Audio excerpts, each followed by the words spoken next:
Olá, meu nome é Deina Bruna, sou arquiteta e urbanista e é com muita satisfação que apresento a vocês o projeto Arquitetura Viva, História e Significado das Edificações Históricas de Riacho de Santana.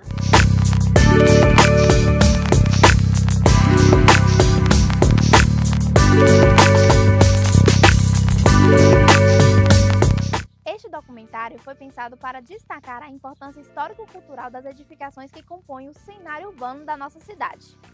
Mais do que estruturas físicas, essas construções são testemunhas silenciosas da nossa história e carregam em suas paredes as memórias de quem viveu e vive aqui.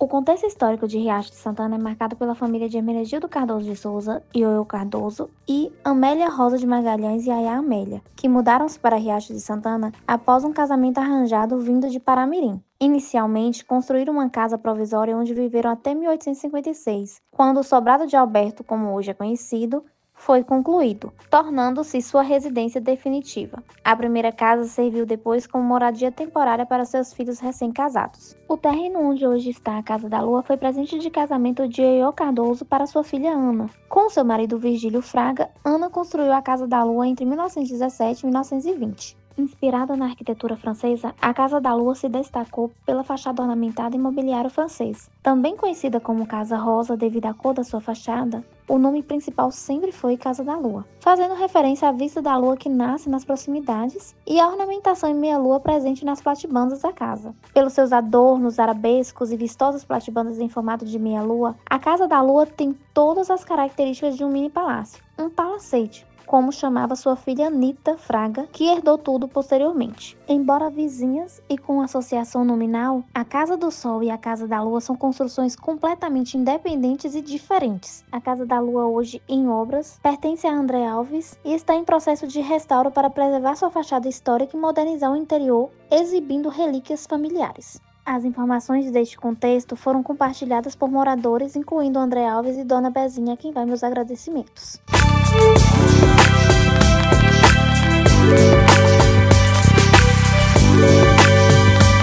Minha paixão pela preservação do patrimônio arquitetônico, aliada à preocupação com as transformações que estão acontecendo na nossa cidade, me levaram a realizar esse projeto. Ao longo deste documentário, vamos explorar o passado e o presente dessas edificações, conhecendo as histórias de quem vive e cuida delas, e refletindo sobre o impacto da preservação para gerações futuras. Queremos mostrar que é possível sim modernizar e adaptar os espaços sem perder a essência histórica. Mais do que apenas pedras e tijolos, cada uma dessas edificações guarda memórias que moldaram a nossa história e que ainda estão vivas em nossa sociedade contemporânea. Riacho de Santana, no coração da Bahia, é uma cidade rica em história. Suas ruas e edificações refletem séculos de transformações, testemunhando o crescimento e as mudanças de gerações. O centro histórico da cidade guarda em cada casa uma parte da nossa identidade.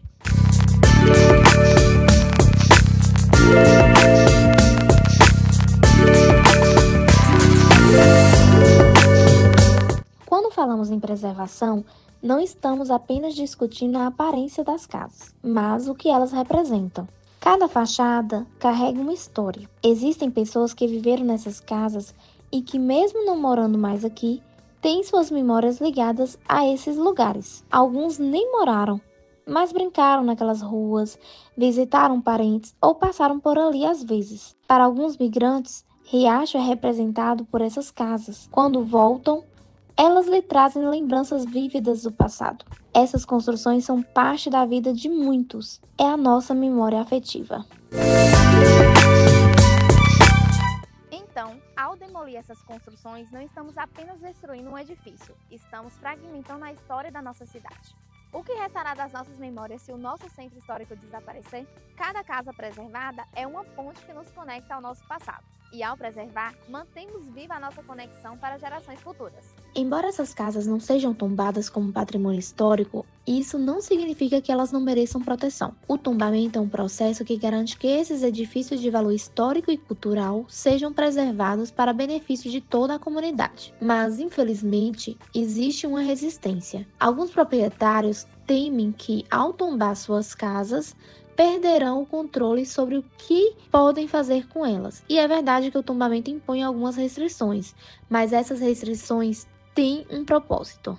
Por outro lado, ao não tombar e deixar que essas casas sejam demolidas, estamos abrindo mão de parte da nossa herança cultural. As grandes mansões que substituem essas construções podem até parecer um progresso, mas elas apagam a história e a memória que tornam Riacho de Santana única. Nos últimos anos, temos visto um aumento nas demolições no centro histórico de Riacho de Santana. Em lugar das casas tradicionais, surgem grandes mansões modernas que, embora tragam progresso, acabam apagando parte da nossa história. Essas demolições estão mudando drasticamente o rosto da nossa cidade. Todo centro urbano possui uma alma histórica, e ao substituir casas antigas por construções modernas no centro histórico, estamos colocando em risco essa alma. O que restará da identidade de Riacho de Santana se perdermos nossas memórias arquitetônicas?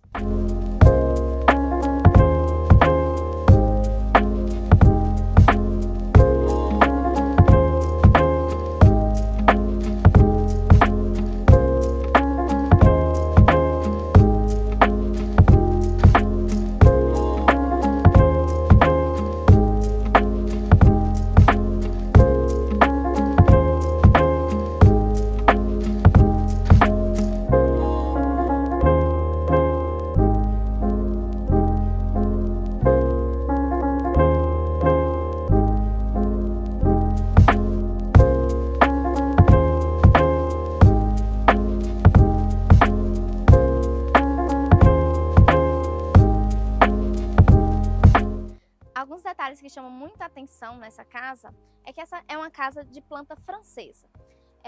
Um dos principais detalhes é que é uma casa geralmente alta, suspensa em relação ao nível da rua. Também tem a característica dos jardins frontais, sempre tem um jardim na frente. A casa tem entrada pela lateral, é a entrada principal. Nas casas francesas é tradicional essa entrada pela lateral, mais uma escada, então é uma casa que tem mais níveis de altura. E ali a gente ainda tem um acesso que é direto para a cozinha. Essa é a fachada lateral, a lateral esquerda, que é a conhecida como a Porta da Senzala. Esse é o acesso, e aí a gente fez um acesso individual, onde hoje vai ser o nosso salão de jogos. Essa casa ela está em obras. Eu fiz o projeto de restauro da fachada, a gente também fez um projeto de reforma para a parte interna e ampliação da parte externa. Um ponto importante que a gente pode ver nessas fachadas de época são esses detalhes. Olha como eram feitos os acabamentos. Esses detalhes, eles foram colocados agora no projeto de restauro para que a fachada do fundo, assim como as fachadas das laterais, ficassem como a fachada da frente. Alguns detalhes importantes na hora do restauro que foram feitos foi o seguinte: aqui é a parte do fundo. Esses detalhes estéticos aqui, de acabamentos dos pilares, da contenção, eles existiam apenas na parte da frente. Naquela época, eles preferiam investir apenas na fachada principal, que era o que estava em vista. Aqui no fundo, acabavam não investindo tanto, então eles faziam o pilar sem nada. Durante a reforma, na parte de restauro, a gente resolveu trazer também esses elementos para a fachada do fundo, já que aqui ia ser a nossa área externa gourmet com piscina, que reformamos, que ampliamos para melhor funcionalidade do espaço, melhor conforto dos novos moradores. Um detalhe importante que eu quero mostrar para vocês como vale a pena fazer um projeto de restauro. Reformamos toda a casa, trazendo mais acessibilidade, mais conforto, mais funcionalidade. Deixamos a casa com a fachada toda como na época da construção, foi restaurada, mas sem perder as necessidades do cliente. Então foi construído, além de todo o projeto de reforma e ampliação, essa garagem, que não tinha antes na casa um espaço de garagem, então a gente abriu esse espaço e nada que impactou na fachada. Então a gente conseguiu solucionar essa necessidade que o cliente precisava de garagem. Como a gente também mostrou, é uma casa que tem muitos níveis de altura, né? Mas são bem mais alta. É uma casa de origem francesa, como eu disse, a planta, né, dela. E é uma casa geralmente alta. E para isso, também pensando nos moradores, a gente resolveu também fazer todo um projeto de acessibilidade. Então, além da escada, a gente colocou dentro do possível, porque por ser uma reforma, né? A gente não conseguia ter muito espaço para fazer uma rampa 100% acessível, não conseguia uma casa 100% acessível, mas dentro do possível a gente conseguiu aplicar técnicas de acessibilidade para conseguir melhorar essa funcionalidade do dia a dia. A Casa da Lua, atualmente em restauração, é um exemplo de como podemos revitalizar o passado sem destruir sua essência. Aqui, o exterior mantém a memória intacta, enquanto o interior ganha novos ares, mais funcionais, mais modernos. Esse projeto de restauro é a prova de que é possível inovar e manter viva a história.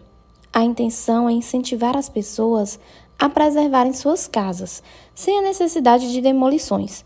Podemos restaurar, trazer modernidade ao interior, como estamos fazendo aqui no projeto da Casa da Lua, mantendo sempre a fachada original. O respeito ao passado está no cuidado com cada detalhe. Agora eu deixo com vocês as imagens do 3D desse projeto de restauro de fachada, reforma e projeto de interiores e ampliação das áreas externas.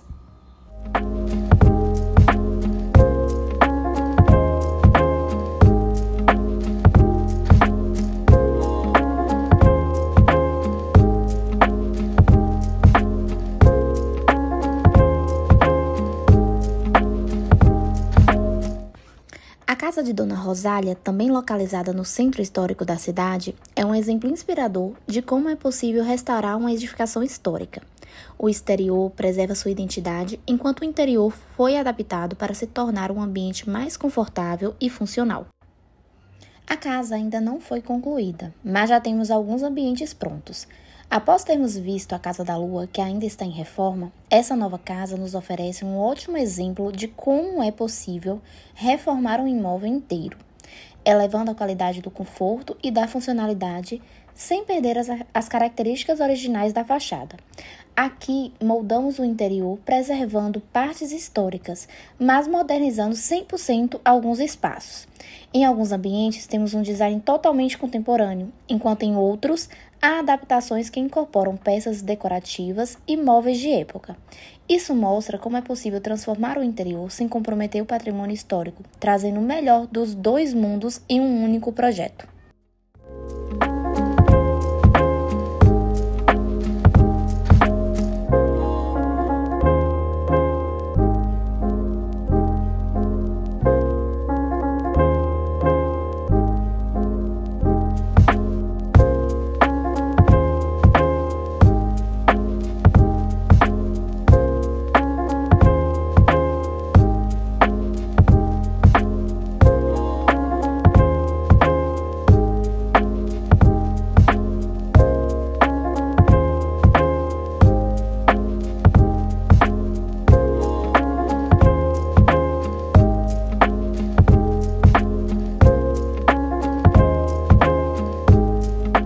Oi, André, qual a sua visão sobre a preservação das construções históricas no centro da cidade? Primeiramente, eu vivenciei desde aproximadamente meus 3 anos de idade. Eu tenho uma memória assim, visual de toda uma época de que eu vivi, né? E de lá, desses 40 anos mais ou menos, eu tenho vivenciado demolições, casas abandonadas e reformas, alterando a fachada das residências, sempre dá citar nomes e de casas, né, que pode até ofender as pessoas, mas o que eu vivenciei foi isso. Inclusive, foi a troca do calçamento da praça e de algumas ruas que eram de calçada, como existe em outras cidades do mundo, que eu também viajei pelo mundo, e que houve essa alteração, e que nunca houve essa alteração, e que aqui em Riacho tirou completamente esse calçamento. Você viveu muitas histórias marcantes em Riacho de Santana e agora, vivendo fora, deve ter uma visão diferente sobre o lugar. Há alguma lembrança especial ou experiência que tenha impactado você e que você gostaria de compartilhar conosco? Sim, toda a minha história de vida foi aqui na Praça Monsenhor Tobias, que eu vim residir aqui aos 3 anos de idade. E aqui sempre convivi aqui no Sobrado, né? Todo mundo conhece o Sobrado da Esquina, que hoje é residência de Dona Bezinha. Minha infância foi aí, brincando aí. Tinha uma venda, chamada Venda Seu Flávio, que a gente frequentava também para comprar algumas coisas. E outras lojas e outros armazéns que tinham, que a gente chamava de venda, e onde se vendia tudo, e que hoje se acabou praticamente tudo. Não existe mais, também foi demolido. Tinha uma venda chamada Venda de Terto, que a gente comprava até querosene para quando faltava energia, coisa desse tipo. Eu lembro que você me contou que antes, para ir para a igreja, tinha um buraco bem aqui na frente, né? Tinha que colocar uma... Não foi da minha época. Antes da pavimentação aqui dessa rua, da Praça Monsenhor Tobias, aqui na esquina, aqui na minha casa existia uma tábua, porque tinha umas valas grandes causadas pela chuva, na época da chuva. E aí o que era feito? Quando chovia muito, colocava-se uma tábua como se fosse uma passarela, que dava acesso para se dirigir para a igreja, porque era o único acesso que a gente teria para atravessar de uma rua para outra. Mas essas são as histórias contadas por minha tia Anita Fraga e também por minha madrinha Maria. Ótimo. E eu gostaria de saber por que você optou por manter a fachada original da sua casa durante a reforma? Essa casa, né? Essa casa, que a gente Casa da Lua, eu, desde os 3 anos de idade, vim morar aqui, criado por Anita Fraga e por Maria, todo mundo conhece. E nesse período, tinha aquela afetividade pela casa, muita afetividade pelas casas, pelos objetos da casa, e que o destino quis que ela ficasse para mim.